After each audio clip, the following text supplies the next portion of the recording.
This is Brittney Slayes from Unleash the Archers, and you're listening to the Brutally Delicious Podcast.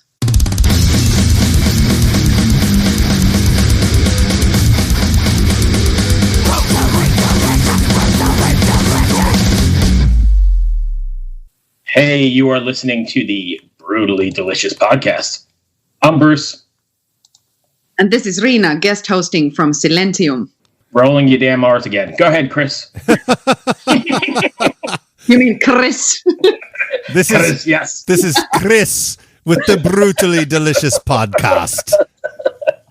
Jesus. I'm sure that's racist, though, Bruce. You're making fun. I don't think it's racist. Today we've got Brittney Hayes from Unleash the Archers. And I know, Chris, you said you're from their hometown, right? Vancouver, baby. So this will be a pretty good... I know they got a new record out. I'm looking forward to speaking with them. Okay, before we get them on the line, have you seen their new video? Yes, you sent it to me. It's absolutely awesome. Oh, my God. That's the racing one, the jogging one, right? Yeah. I'm trying to find it, but I can't find it anywhere. It's awesome. I haven't seen it, so what's it about? They're racing. Let me find it on YouTube.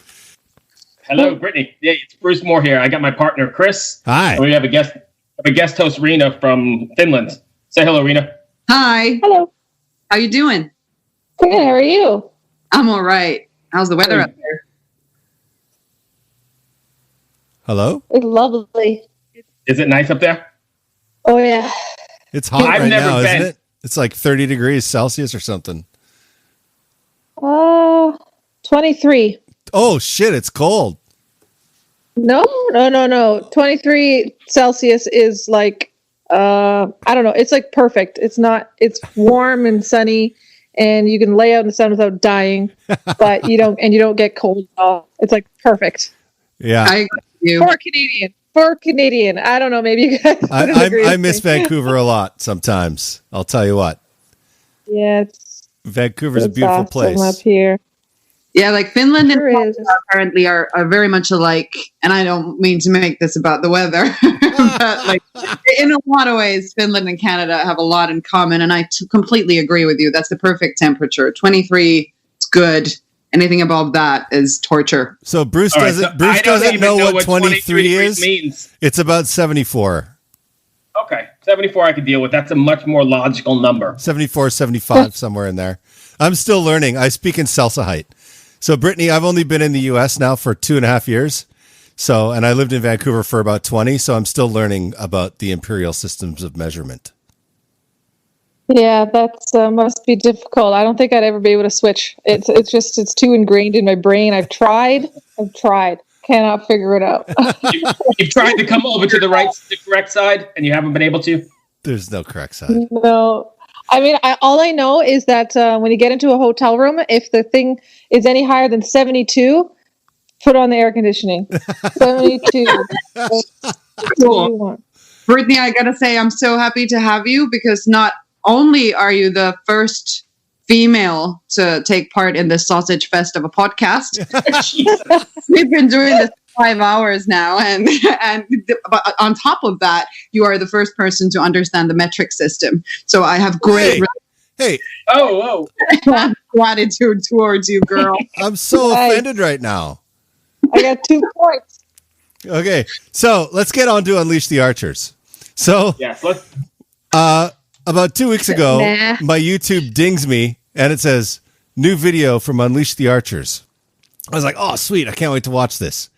So I turn it on, and I basically had to change my clothes from pissing myself laughing.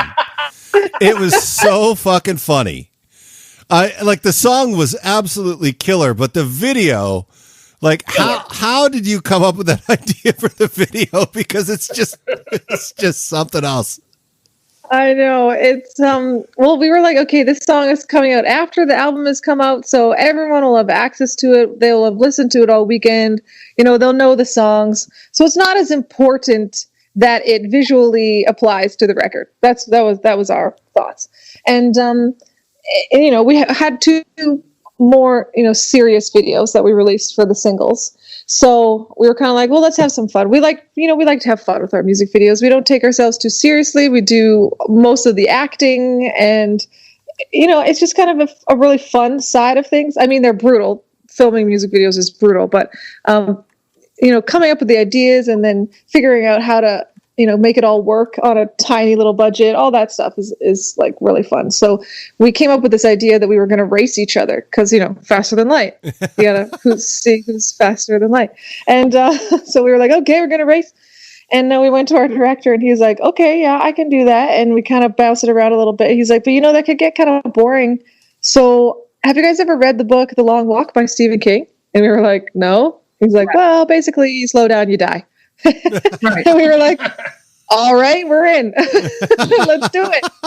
And got our friend on board to be our shooter, and the rest is history. Yeah, it was so funny, though. Like, the whole day, we were just drinking booze and filming. It was a quick shoot. It was only like 5 hours, which is extremely rare.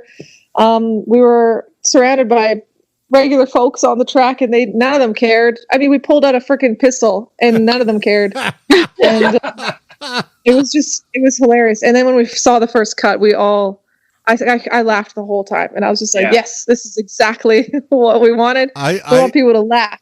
I shared that video with probably 10 friends through Messenger. I was like, you have to watch this. Yes. Thank you for that. We appreciate that. Was Napalm okay with that idea for the video? Oh, we didn't even send them a treatment or anything. We were just like, here's the video. And they were like, okay. And then they didn't even say anything. So I have no idea. I have no idea what they thought. I was like, you should watch it. It's really funny. And they were like, okay. And then nothing. and then they released it. Yeah, I doubt they even watched it.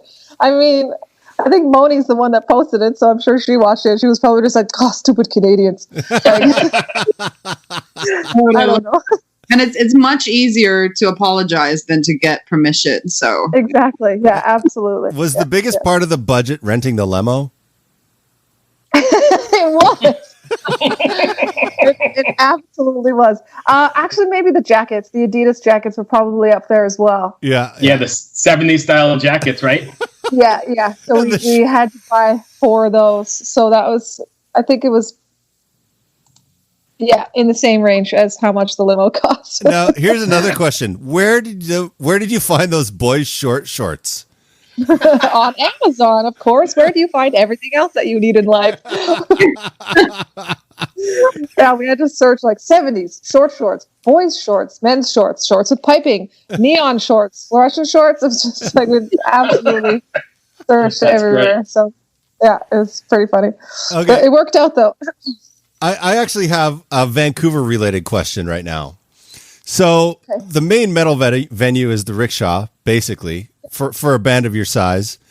And they're going through some pretty hard times. So how can people go about supporting the Rickshaw in any way? Do you know? Well, there is a website called can't remember exactly. I think it's like Support Canadian Venue, something like that. Okay. It's this Canadian Venue Coalition, and they have a little program out there. It's like a petition you can sign to have the Canadian government, make sure that they keep venues in mind when it comes to all the opening phases and that kind of thing. And I think there's a donation link there. But there's also, what we did is we did a live stream at the Rickshaw and split the profits with them. So all the ticket sales went, some of the money went to them, just like it, would if we were having an actual show there, basically. Oh, that's really nice. Cool. Yeah, and I think that, I'm sorry, go on. No, go ahead.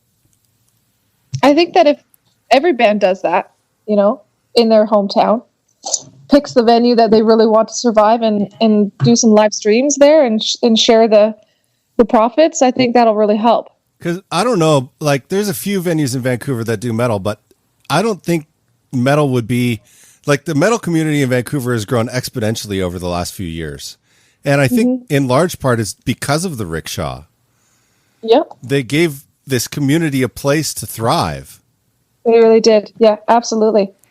Yeah. And so, that's why they're so important to us.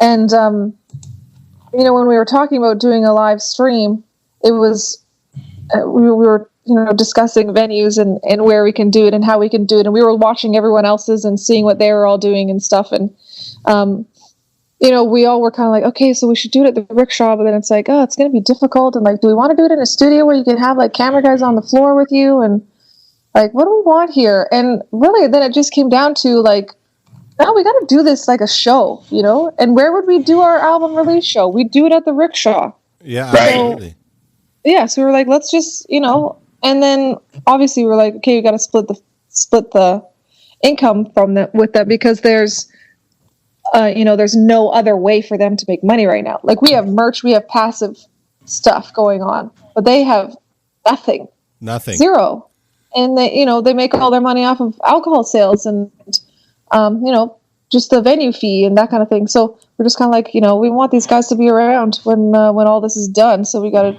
support them and include them in this. Yeah. So that's awesome. So for Bruce and Rena, they don't know what the rickshaw is. I've been to the rickshaw more times than I can remember. Usually because I was wasted. But Bruce, what are you doing in there? So what did you hear now? I'm hearing bottles jingling and jangling. It's a stupid dog in her collar. Oh no! You're just not hiding your drinking problem very well. Yeah. I'm on coffee. You're the one who's like 4 in already. Okay, so the Rickshaw is a venue in Vancouver that's an old, like super old theater. Like, How old is it? Do you know? Oh, not a clue. I think it used to be the Chinese theater. They called it. Yeah. And it's like you go in there and you're like throwing back in time. The name somewhere, but yeah, you go way back in time. Totally. It's like the bathrooms are like these weird little. I don't even know how to explain it. There's like scroll work on everything, and like it's just imagine being at a theater like in the 20s or something. I don't even know how to explain it. Yeah, I don't know either. But cool. I saw Rory, and I know that Bruce knows Rory. He was tour managing for Epica at the time, and I went and met him down there, and he made that place sound better than I've ever heard it sound. He was just a monster of a sound guy in there, in that room. And when you get the right sound person in that room, it can sound quite good. Oh man, you have no idea. That's where we discovered our sound tech, JJ. Really? Because I walked into the rickshaw. Yeah, I walked into the rickshaw and I was like, hey, new bins. I was like, and they're hung from the ceiling. And I'm like, what? And there's subs on the floor. And I'm like, what the heck? This sounds amazing. Who's this person behind the board? Yeah. And I walked over and it was a friend of mine, JJ, who had known since I was like 18. He was my boss at my first job. And I was just like, JJ, what are you doing here? What, you're a sound guy? And he's like, yeah, what are you doing here? You like heavy metal? And I'm like, yeah, man. And I was like, what the hell? How come it sounds so amazing? He's like, well, I'm the new in-house tech. And the first thing I did is I made them buy new speakers. And I was like, damn, but like, it still sounds like so amazing. And it's just honestly what he like moved. He like, he's a mathematician behind the board. So he just knows exactly where all the speakers need to be to get the right, like he just plays to the room so well. And then I was like, whoa, that's so cool. Like, awesome. Good to see you, bud. And then I went to, I don't know if you know, what's it called? The little starts with an A on Hastings Street. Oh yeah, I know what you're talking about, but I can't remember the name of it. Yeah, I can't think of it right now. But it's the same kind of thing. Older venue, does not sound good most of the time. Yeah. And I walk in there to see what's that female fronted band? She plays the bass. She sounds super rad. Something about a freaking oh my god, that's my brain is just turned off today. I walk in there and it's a completely different room. And I was like, holy shit, these guys sound absolutely amazeballs. 100% I bet you JJ's behind the board. And I walked over and there he was. I was just like, holy crap, if the sound guy can make this room sound like this, I was like, he must be mine. Yeah. No, but you're completely right. A good sound guy is worth his weight in gold. Oh, yeah. Yeah. It's crazy. And so hard to find. Yeah, no, absolutely. I went to a show a while back. I won't say whose it was, and sounded great. Then the touring sound guy got behind the board, and all of a sudden everything was just trash. And I was like, oh man, I need to tell that band that they gotta find somebody new. Whew.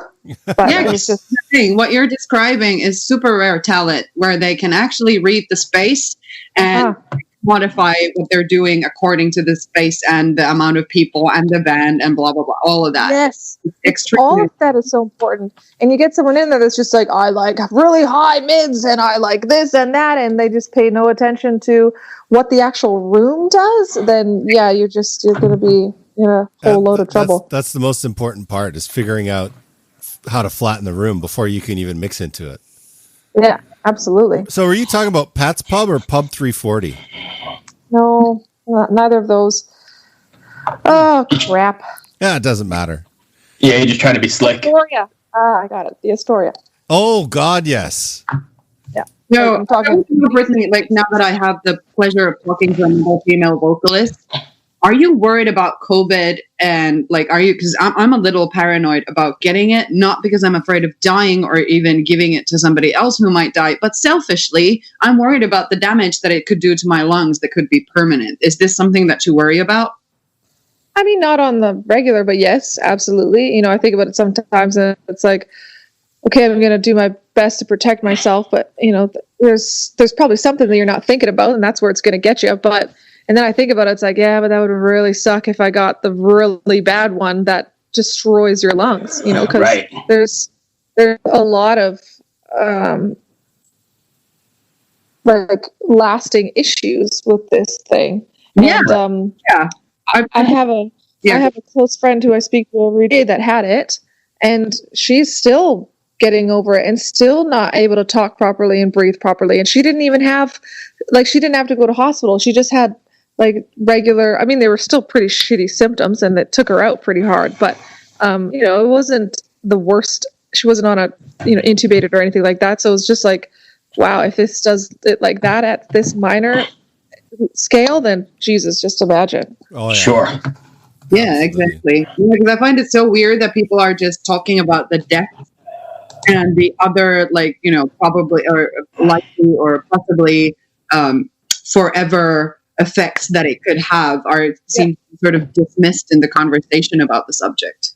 Yeah, and they've had new research come out that apparently it could like permanently, if a child gets it, it permanently disfigures their lungs and they will have like heart issues and lung issues for the rest of their lives. Right. Yeah, absolutely. Crazy. It's so crazy. Yeah. I just like, and people are like, oh, it's just the flu. Like, are you stupid? Yeah, because it seems like the arguments are often like, well, a common flu kills this and this much, but, you know, a common flu won't cripple you for life normally. Yeah, no, it won't. Yeah. I appreciate that because down here it's a little bit different sometimes. So it's nice to hear that coming from up north. Yeah. Well, I mean, we got our crazies too. You know, everyone does. We're not totally handling it perfectly up here. We've got our fair share. Absolutely. Right. Absolutely. But you don't have the orange guy in control, so you're More orange idiot. Yeah, sorry about that. So there's a big difference. Sorry, I usually don't make it political, but since you're there, then what the hell? Yeah. You know what's so funny? We were honestly just talking about this last night, and it's just kind of like, we really wish that we could just, you know, like drive a big spike into the continent and split it and then just float away, because it's so hard being on top of you guys right now. Not even funny. And then we were like, okay, let's go like join up. We'll just float on over and join up with the Scandinavians because we love it there. We love, it just feels so like-minded to us. And then we were like, yeah, but the only room over there is on top of Russia. I don't know which one. This sounds like a conversation that was had over top of some Canadian legal. Yeah. Obviously, this is not a good thing, Brittney, but Siberia is warming up. So, you know, it could be habitable even soon. All right, okay. It's sweet. Sounds perfect. 24 degrees all year long. Okay, so here's an unrelated but funny question. What effect did marijuana legalization have on the city of Vancouver? I don't know. People smoke it in the parks now. That's about it. I I mean, and they smoked it before, but now it's like people don't care. They're just walking down the sidewalk with it. So you just smell it a little bit more often. Yeah. But other than that, nothing. No, nothing changed. Oh, I miss my hometown. I mean, we had dispensaries before. We had illegal dispensaries, and the cops just didn't even do anything about it. It's like, it was weird. It's like they didn't care. Yeah. So you could go there and buy weed as long as you had one of those medical marijuana cards. And they had a doctor on site that would get you one. Yeah, right. And then the only difference is that all those guys had new provincial regulations to abide by, and all of a sudden they could sell to everyone. Yeah, it's pretty crazy. Interesting times. Yeah, right. I think it's great. Just who cares? Yeah, stop spending money. It's just a weed. It's just weed. Yeah, you guys did it the smart way. You allocated like the tax income to building your communities and directed that money into schools and just good things that are positive things. And I think that was like a super smart way to approach the whole thing. And obviously this discussion is being had in a lot of places here in Finland as well, but we are pretty conservative people. So I predict that the legalization or even decriminalization isn't going to happen here very soon. Probably Estonia is going to beat us all to the punch. Oh, really? Yeah, I think like. I didn't think you guys. Huh? Sorry, go ahead. I didn't think of you guys as being conservative, but I'm not that I'm like totally up on the politics over there, but I don't know. It just feels like Scandinavia is kind of a dreamland of liberalization. It is socialization. Yeah, but partly that, but then there's like surprisingly conservative views on some matters, especially this one. But like hold on, sorry. Progress. Right? Like that was a hard word, right? Progress. You gotta roll your R and then it'll be fine. Yeah, progress, and then, but it's a slow train to move, but it still moves. So, what's in the plans for Unleash the Archers coming up here? Oh, we're doing a rerun of our live stream that we did at the rickshaw this weekend, so that's kind of fun. Where can people go see that? It's on ticketspice.com. You buy tickets and then you get a link in your confirmation that basically says start stream now, but it doesn't go live until Friday. What else? Just gonna kind of hang out. I think not too much. Probably start jamming here pretty quick. Get ready for 2021. Got a lot of dates booked for 2021, and all of the festivals that we had booked for this summer have been rebooked for next summer. So it's going to be a really busy year next year if we can get out there. If coronavirus allows. Okay, I have one other question. I'm sorry to keep you. Where did you guys record your record? With Jacob Hansen at Hansen Studios in Denmark. Oh wow! Yeah, Denmark to do it. Yeah, he's amazing. He's our guy. He's just so good at what he does, and he's done like all of my favorite records. We initially actually discovered him back in 2015 when we were trying to find someone to do Time Stand Still, and we were like, "Hey, are you available?" He's like, "What? No, I have like 6 months in advance here, people." And we were like, "Oh, okay, sorry. Let's book you in for the next one." 3 years later, or 2 years, I guess it was. But he's just like incredible. He's done all the Amaranth records. He's done Dragonland. He's done Volbeat. He's done Mercenary, the last Flesh God record, like Primal Fear. He's just done like all the albums that I love. So we decided that we were going to use him for our mix and master, and also we decided to go there and actually track with him, because it's just easier to focus on the album and not, a lot of people are doing this track at home, send it off to mix and master kind of a thing. And we just we really just wanted to have, nothing but the album going on in our lives. We call it a destination record. So that you can just focus on it and not have things like a day job wearing you down or whatever, or be tired because of this, that, or the other. And trying to just squeeze the record in there. Instead of doing that, it was like this month is all about the record. And two, if you do the record at home, you could be like, well, we should maybe go to this show, or maybe we should do this, or maybe we should do that. If you go to Denmark, I mean, you're in the studio. Yeah, exactly.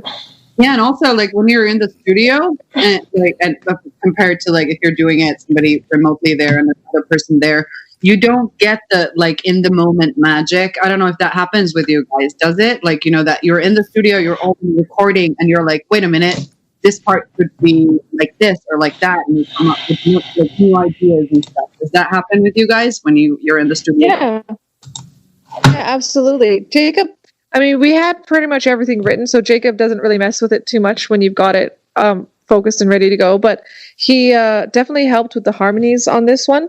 I mean, I wrote everything, and then I'd be like, okay, so that's it. He'd be like, I think we can go one higher. And I'd be like, okay.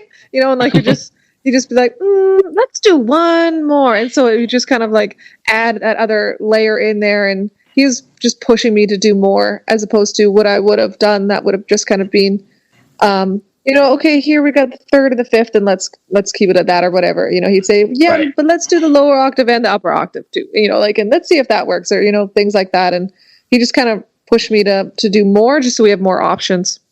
Yeah, awesome. That's so valuable to have somebody that actually, you know, produces your vocals or challenges you. Yeah, and obviously, you're an amazing vocalist, and the new album is super great. And I don't know if you probably don't need a producer to give you like tips on like open your mouth more. But like, I find it very, you know, valuable if there is a producer like that actually knows like singing technique and gives you absolutely like pointers on how to do it. But yeah, I agree. I completely love that.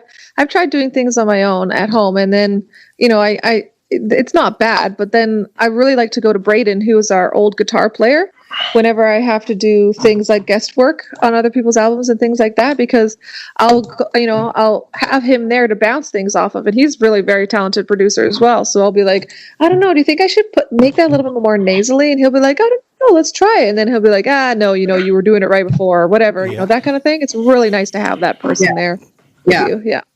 You know, I've had the chance to see you guys a few times, but I think my favorite set from you guys that I saw was 70,000 Tons of Metal in a theater. Yeah. That was like, it just looked like you guys were having the time of your frickin' life. Oh yeah. Yes, we try to when we're up there. And I was telling Chris before we started this, I don't know if you remember, but do you remember getting recipes to my first cookbook? Oh, yes. Yes, we do. Your chocolate chip cookies are still a favorite around the house. Nice. That's awesome. I love it. Weirdest thing ever. He said that earlier before we started talking. Yeah. That was back in like 2011, 2010. That was kind of funny. I know. We still have that book somewhere. I can't remember. We moved, so it's all of our books are in boxes, but we still have it. Great. Anyway, I want to thank you for taking the time. I really appreciate it. Chris, you got anything else? I don't. Thank you so much for joining us and bringing me some memories of my old hometown. Nice. Thank you for having me. I appreciate it. And thanks for plugging the rickshaw. Yeah, no worries. Absolutely. Such a love. Before you. Thank you, Brittney. Oh, no worries. Absolutely. Solidarity. Yes. Metal Sisters Unite. Thank you so much. I appreciate you taking the time. Stay safe. No worries. You too. Be well. Bye. Bye. Hello out there. Yes, hello out there, everyone. I'm Hal Schwartz. And I'm Flynn McLean. Together we host None But the Brave, a podcast dedicated to the music and career of Bruce Springsteen. Bruce and E Street Band are on tour right now for the first time in 6 years, and we're taking a detailed look at what's happening on stage in our bi-weekly episodes. We've also been recently joined by some very exciting guests, including rock journalist Warren Zanes and Stephen Hayden, Backstreet's Magazine founder Charles Cross, and Barstool's Kirk Minahan. If you're a diehard Springsteen fan, this is the show for you. So please subscribe to None But the Brave on your favorite podcasting platform, and we hope to see you further on up the road. Thank you so much. We'll be seeing you.